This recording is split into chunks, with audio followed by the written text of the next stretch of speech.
Nak, morning. Ate? Ate? Morning po.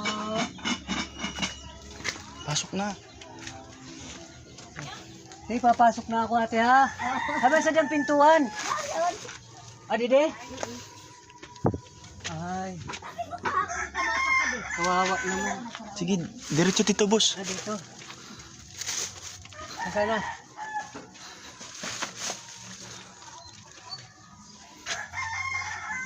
Pagpasensya mo na ate ha. Ngayon lang kami na pasyal. Napadaan. Yan. Ano ginagawa dyan? Ano niluluto mo? Nagsasaing na kung taso. Dito. Nagsasaing ka? Mahugas na kung taso. Mahugas. Babay lang. Atat Ayan, Hala. Manging! Ayan, pinaliwag tali. Kadali lang sa bado ko. Okay po, sige po. Okay na yun, la. Ha? Okay na yun. Oo. Ang ganda. Para ano? Ang ganda ng ano mo, ng mga saging, mga... Talong ko. Ito po yung guys, yung kababayan natin na talagang kailangan po ng pansin, kailangan po natin siyang matulungan. Nang dahil po sa kanyang kalagayan, kita mo naman yung ano niya. Ayan na po si Nana Elvisa. Pumuna kayo, dandaan po kayo. Ayan. Ayun, kaya po kami napasyal kasi nga tulad kahapon nga. Ito po ang talagang ano ko kasi nga ito po yung kanyang munting tirahan at napakahirap po talaga.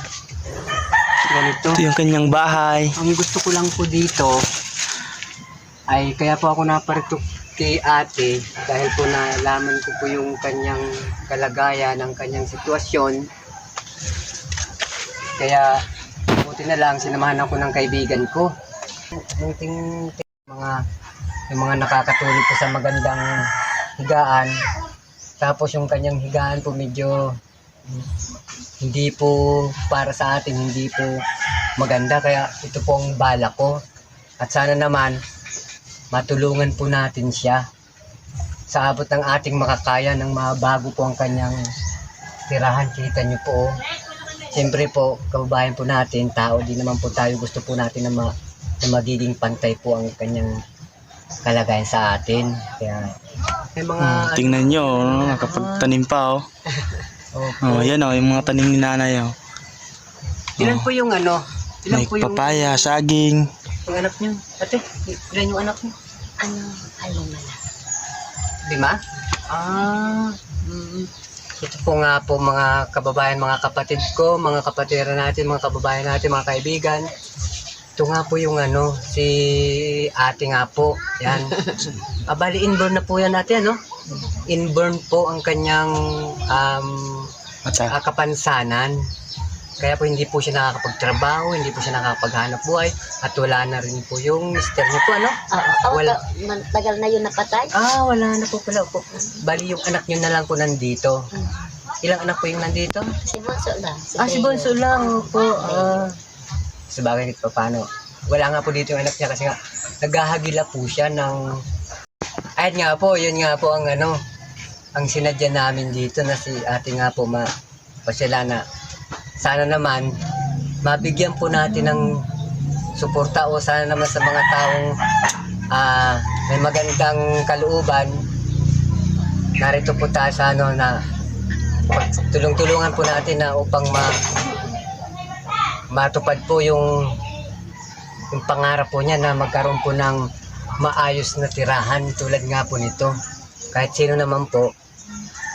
Ako lang sana Pero po, nagatupo. nga po, kita niyo po Ako lang sana nagatup. Ako lang sana nagsulidap. Nakakakita po po Sila kayo ang na, gumawa. nakakakita po kayo ate, no? Konti lang. Kaso nga po, yung kanyang ano po, medyo banaag, parang banaag lang po yung kanyang nakikita.